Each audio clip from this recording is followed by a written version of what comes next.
Hi friends, എല്ലാവർക്കും നമസ്കാരം. Welcome back to JM journey. രണ്ട് സിനിമകളുടെ അപ്ഡേറ്റ് പറയാനുള്ളൂ. ഏറ്റവും പ്രധാനപ്പെട്ട ഒന്നാമത്തെ അപ്ഡേറ്റ് എന്ന് പറയുന്നത് ബസൂക്ക. മമ്മൂക്ക നായകനായിട്ട് വരുന്ന ഡീനോ ഡെന്നീസ് സംവിധാനം ചെയ്യുന്ന ചിത്രം. ബസൂക്കയുടെ ട്രെയിലർ ഒക്കെ ഗംഭീരമായിട്ടുള്ള ട്രെയിലർ ആയിരുന്നു. ട്രെയിലർ മാത്രമല്ല, ടീസർ ആണെങ്കിലും അതല്ലാതെ വന്നിട്ടുള്ള പോസ്റ്റേഴ്സ് ഒക്കെ കിടലൻ പോസ്റ്റേഴ്സ് ആയിരുന്നു. ലുക്കിന്റെ കാര്യത്തിലൊന്നും ഒരു രക്ഷയില്ല. മമ്മൂക്ക ഓഫ് കോഴ്സ് എല്ലാ തവണത്തെയും പോലെ ഇതിൽ പിന്നെ ഒരു പ്രത്യേകത എന്താ വെച്ചാൽ ഡിഫറെന്റ് ആയിട്ടുള്ള ലുക്ക് എന്നതിനേക്കാൾ അപ്പുറത്തേക്ക് വളരെ സ്റ്റൈലിഷ് ആയിട്ടുള്ള ഒരു കഥാപാത്രം എന്നുള്ളത്. മമ്മൂക്കിന്റെ സിനിമകൾ വരുമ്പോൾ സ്റ്റൈലിഷ് കഥാപാത്രങ്ങളാണെങ്കിൽ അതിന് കുറച്ചും കൂടെ ആളുകൾ ഭയങ്കരമായിട്ട് എന്താ പറയാ ഈഗർലി വെയിറ്റിംഗ് എന്ന് നമുക്ക് പറയാൻ പറ്റുന്ന രീതിയിലാണ് സിനിമകൾ വരാറുള്ളത്. എന്തായാലും ഇവിടെ ബസൂക്കയുടെ FDFS first day first show അത് 6 മണിക്കാണെന്നും 7 മണിക്കാണെന്നും പറഞ്ഞു കേട്ടിരുന്നു രാവിലെ. എന്നാൽ 6 മണിക്കും അല്ല 7 മണിക്കും അല്ല 9 മണിക്കാണ് ഇങ്ങനൊരു പോസ്റ്ററും തന്നിട്ടുണ്ട്. പോസ്റ്ററിലേക്ക് വരികയാണെങ്കിൽ അവിടെ എഴുതിയിട്ടുണ്ട് ultimate game begins 9 AM IST. അപ്പോൾ അൾട്ടിമേറ്റ് ഗെയിം എന്നാണ് പറഞ്ഞിട്ടുള്ളത്. ആൻഡ് ഇവിടെ ഒരു ക്ലോക്ക് കൊടുത്തിട്ടുണ്ട്. ക്ലോക്കിന്റെ മണിക്കൂർ സൂചിയിലാണ് മമ്മൂക്ക നടന്നു വന്നുകൊണ്ടിരിക്കുന്നത്. 10:04:25 in cinemas worldwide. And the wait is over, he's arriving soon എന്ന് കൊടുത്തിട്ടുണ്ട്. ഇവിടെ ഈ വീഡിയോ പലതവണ ചെയ്തപ്പോഴും ഞാൻ പറഞ്ഞിട്ടുണ്ടായിരുന്നു ഒരു ഗെയിം ബേസ്ഡ് ചെയ്തിട്ടുള്ളതാണ്, അതുപോലെ ഒരു പരീക്ഷണ ചിത്രമാണ്, പിന്നെ ഒരു റോഡ് മൂവി പോലത്തെ കുറച്ച് കാര്യങ്ങളും സ്റ്റൈലിഷ് ആയിട്ടുള്ള കുറച്ച് ഫൈറ്റുകളും ഒക്കെ അടങ്ങിയിട്ടുള്ള ഗംഭീര ചിത്രമായിരിക്കും എന്ന് പറഞ്ഞപ്പോൾ കുറെ ആളുകൾ ചോദിച്ചിട്ടുണ്ട് എന്ത് ഗെയിം, എന്ത് അടിസ്ഥാനത്തിലാണ് പറഞ്ഞതെന്നൊക്കെ. ഞാൻ പറഞ്ഞിട്ടുള്ളതല്ല, ഇവർ തന്നെ ഒഫീഷ്യലി പറഞ്ഞിട്ട് ഒരു ഗെയിമുമായിട്ട് ബന്ധപ്പെട്ടുള്ള കുറച്ച് കാര്യങ്ങളൊക്കെ ഇൻക്ലൂഡ് ചെയ്തിട്ടുള്ള, കംപ്ലീറ്റ് എങ്ങനെയാണെന്നല്ല, അതൊക്കെ ഇൻക്ലൂഡ് ചെയ്തിട്ടുള്ളതാണ് എന്നുള്ളത് ഇവരുടെ ഒഫീഷ്യലി തന്നെ പല ആളുകളും ഇന്റർവ്യൂവിലടക്കം പറഞ്ഞിട്ടുള്ള കാര്യങ്ങളാണ്. അത് നിങ്ങളും കേട്ടിട്ടുണ്ടാവും, പല ന്യൂസിലായിട്ടും മറ്റു സംഭവങ്ങളൊക്കെ നിങ്ങൾ ചിലപ്പോൾ വായിച്ചിട്ടുണ്ടാവും.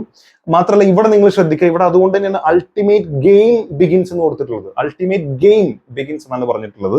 ആൻഡ് അത് സമയമായിട്ട് ഭയങ്കര ബന്ധമുള്ള എന്തെങ്കിലും കാര്യം ആയിരിക്കാം. അതല്ലെങ്കിൽ ഇപ്പൊ ഇങ്ങനെ ക്ലോക്ക് ഒന്നും കൊടുക്കേണ്ട ആവശ്യമില്ലെന്ന് എനിക്ക് തോന്നുന്നു.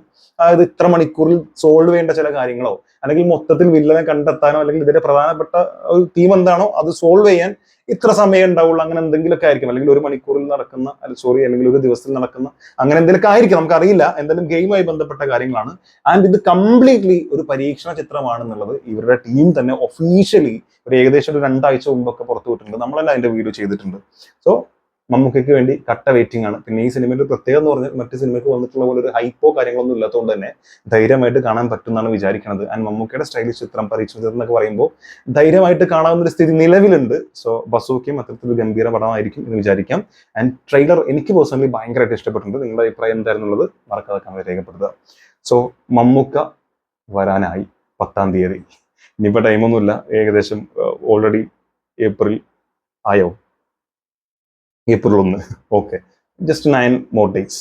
എന്തായാലും ഇനി പറയാനുള്ളത് എമ്പുരാനെ കുറിച്ചാണ്. എമ്പുരാൻ കട്ട് ചെയ്യും, 17 സീന് കട്ട് ചെയ്യും, ഇത്ര സീൻ കട്ട് ചെയ്യും, ഇത്ര മണിക്കൂർ പോകുന്നൊക്കെ, 1/2 മണിക്കൂർ പോകുന്നൊക്കെ പറയുന്നു. ജസ്റ്റ് 2 മിനിറ്റ് പ്ലസ് എത്രയോ സെക്കൻഡ്, ഇത്ര മാത്രമേ ഒഴിവാക്കിയിട്ടുള്ളൂ. എമ്പുരാനിൽ മൊത്തം 24 വെട്ട് എന്നാണ് പറഞ്ഞിട്ടുള്ളത്. വില്ലന്റെ പേര് മാറ്റി നന്ദി കാർഡിൽ, അതായത് ടൈറ്റിൽ കാർഡിൽ നിന്ന് സുരേഷ് ഗോപിയുടെ പേരും ഒഴിവാക്കി. ഇനി മൊത്തത്തിൽ പറയുകയാണെങ്കിൽ changes in Empuraan recensored version. എമ്പുരാന്റെ റീ എഡിറ്റിംഗ് ചെയ്ത പതിപ്പിൽ 24 കട്ടുകൾ. പ്രധാന വില്ലന്റെ പേര് ബജ്രംഗി എന്നത് ബൽദേവ് എന്നാക്കി. ആക്ച്വലി അതുകൊണ്ട് ഒരു കാര്യമില്ല, ബജ്രംഗി എന്നുള്ളത് എല്ലായിടത്തും നിലവിലെത്തിയിട്ടുണ്ട്. ആൻഡ് എനിക്ക് തോന്നുന്നു ഇതിന്റെ ഫസ്റ്റ് പോസ്റ്റർ വന്ന സമയത്ത് അതിൽ ബൽദേവ് തന്നെയാണ് പേര് കൊടുത്തതെന്നാണ് എനിക്ക് തോന്നുന്നത്, ബജ്രംഗി അല്ല എന്നാണ് എനിക്ക് തോന്നുന്നത്. എന്തായാലും സ്ത്രീകൾക്കെതിരായ അതിക്രമങ്ങൾ മുഴുവൻ ഒഴിവാക്കി, വളരെ മോശം. മതചിഹ്നങ്ങളുടെ പശ്ചാത്തലത്തിൽ വാഹനം കടന്നു പോകുന്ന രംഗങ്ങളും ഒഴിവാക്കിയിട്ടുണ്ട്. പൃഥ്വിരാജിന്റെ കഥാപാത്രം അച്ഛൻ കഥാപാത്രവുമായുള്ള സംഭാഷണം ഒഴിവാക്കിയിട്ടുണ്ട്. Very bad. NIA കുറിച്ച് പറയുന്ന ഭാഗം മ്യൂട്ട് ചെയ്തു. നന്ദിക്കാടിൽ നിന്ന് കേന്ദ്രമന്ത്രി സുരേഷ് ഗോപിയുടെ പേരും നീക്കം ചെയ്തിട്ടുണ്ട്. 2 മിനിറ്റ് 8 സെക്കൻഡ് ആണ് ചിത്രത്തിൽ നിന്ന് വെട്ടിപ്പോയിരിക്കുന്നത്. വെറും 2 മിനിറ്റ് 8 സെക്കൻഡ് മൊത്തത്തിൽ നോക്കുമ്പോൾ. പക്ഷെ ആ 2 മിനിറ്റിൽ പ്രധാനപ്പെട്ട ഭാഗങ്ങൾ കട്ട് ചെയ്ത് പോയി എന്നുള്ളത് വളരെ മോശമാണ്. പിന്നെ എനിക്കിപ്പോഴും തോന്നുന്നത് ഇതോടൊന്നും ഒരു കാര്യം സംഭവിക്കാനില്ല. കാരണം പടം എത്തേണ്ടത് എത്തിയിട്ടുണ്ട്. 200 crores, അതും ഫാസ്റ്റസ്റ്റ് 50 ഓവർസീസ് കോടികളൊക്കെ എത്തിയിട്ടുണ്ട്. അതൊക്കെ ഭയങ്കരമായിട്ടുള്ള പോക്കാണ് പോയിക്കൊണ്ടിരിക്കുന്നത്. 200 കോടിയിൽ ജസ്റ്റ് ഇത്ര ദിവസം കൊണ്ട് മാത്രം എത്തുമെന്ന് പറഞ്ഞാൽ 27 റിലീസിന്റെ ആലോചിച്ചു. 27, 28, 29, 30, 31 5 ദിവസം, ജസ്റ്റ് 5 days 200 കോടിയിൽ എത്തിയിട്ടുണ്ട്. സോ അവർക്ക് നേടേണ്ട അവർ നേടിയിട്ടുണ്ട്, ഇനിയും നേടും. അപ്പോൾ റീ എഡിറ്റിംഗ് ചെയ്ത പതിപ്പ് വൈകാതെ തന്നെ തിയേറ്ററുകളിൽ എത്തും എന്ന് പറഞ്ഞിട്ടുണ്ട്. പിന്നെ ആന്റണി പെരുമ്പാവൂർ ഇപ്പടുത്ത് കുറച്ച് മാധ്യമങ്ങളുമായിട്ട് സംസാരിക്കുന്ന സമയത്ത് പറഞ്ഞിട്ടുണ്ടായിരുന്നു 3-ാം പോർഷൻ ഉണ്ടാവും. അപ്പോൾ 3rd പാർട്ട് ഉണ്ടാവും, 100% ഉണ്ടാവും എന്നാണ് പറഞ്ഞിട്ടുള്ളത്. പിന്നെ മല്ലിക സുമോനും പറഞ്ഞു, മമ്മൂക്ക വിളിച്ച് ആശ്വസിപ്പിച്ചിരുന്നു, അവരൊക്കെ എന്തെങ്കിലും പറയാം എന്റെ വൈക്കോ, നിങ്ങൾ അതിന്റെ നിൽക്കേണ്ട ചേച്ചിയൊക്കെ പറഞ്ഞു എന്നുള്ളത്. ആൻഡ് അതല്ലാതെ എന്താ പറയാ, ഇതിലെ ലാലേട്ടൻ ഇതിന്റെ കഥ അറിയില്ല എന്ന് പറഞ്ഞതിനെ കുറിച്ച് ആന്റണി പെരുമ്പാവൂർ തന്നെ പറഞ്ഞിട്ടുണ്ട്. ലാലേട്ടനും അറിയാം, എനിക്കും അറിയാം, അതൊക്കെ ആളുകൾ വെറുതെ പറഞ്ഞാണ്, ഞങ്ങൾ ആരും തന്നെ അത്തരത്തിൽ പറഞ്ഞിട്ടില്ല. അതുകൊണ്ട് കഥ അറിയില്ല എന്ന് പറഞ്ഞില്ല ലാലേട്ടനാണ്. എല്ലാവരും ലാലേട്ടന്റെ തലക്ക് കയറുന്നതായിട്ട് കണ്ടിട്ടുണ്ട്. എനിക്ക് തോന്നുന്നത് ലാലേട്ടനെ പറഞ്ഞിട്ട് കാര്യമില്ല, അത് ജസ്റ്റ് മേജർ രവി പുള്ളിക്കാരൻ എന്തോ തള്ളിവിട്ടതാണ്, അതൊന്നും ആരും കാര്യമാക്കാതിരിക്കുക, സ്നേഹം കൊണ്ട് പറഞ്ഞേ ഉള്ളൂ.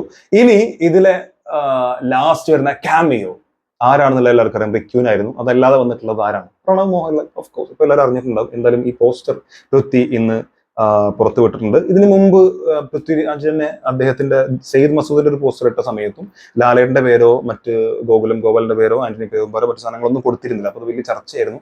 പിന്നീട് അവരത് മാറ്റി അത്തരം കാര്യങ്ങളൊക്കെ ആഡ് ചെയ്തിട്ട് പൃഥ്വി വീണ്ടും റീപോസ്റ്റ് ചെയ്തു.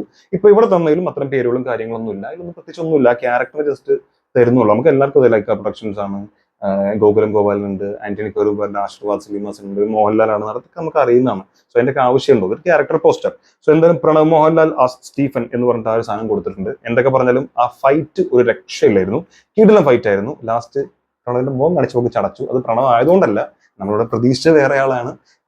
പിന്നെ പോരാത്തിന് ടൈറ്റിൽ കാർഡിന് ശേഷം കാത്തിരിക്കണം, അതിനെക്കുറിച്ചൊന്നും ഈ പറയുന്നില്ല. എന്തായാലും പടം ഗംഭീരമാണ്, എനിക്ക് പേഴ്സണലി ഇഷ്ടപ്പെട്ടാണ്, ഞാൻ റിവ്യൂലും പറഞ്ഞിട്ടുള്ളതാണ്. ഇനിയും കാണാത്തവരുണ്ടെങ്കിൽ പോയി കാണുക. കട്ട് ചെയ്തത് എത്രയും പെട്ടെന്ന് വരും എന്നാ പറഞ്ഞത്. സോ അതിന് മുമ്പ് തന്നെ കാണാൻ ശ്രമിക്കുക. കാരണം അവരെന്താണോ ഉദ്ദേശിച്ചുള്ളത് അതുപോലെ നമ്മുടെ മുമ്പിലേക്ക് തന്നിട്ടുണ്ട്. അത് കാണില്ലേ വേണ്ടത്, കട്ട് ചെയ്തതിനു ശേഷം കണ്ടിട്ട് എന്താ കാര്യം? അപ്പോൾ ഇനിയും കാണാത്തവരുണ്ടെങ്കിൽ കമന്റ് രേഖപ്പെടുത്തും. Thank you so much for watching this video. അടുത്ത വീഡിയോ കാണുന്നവരെ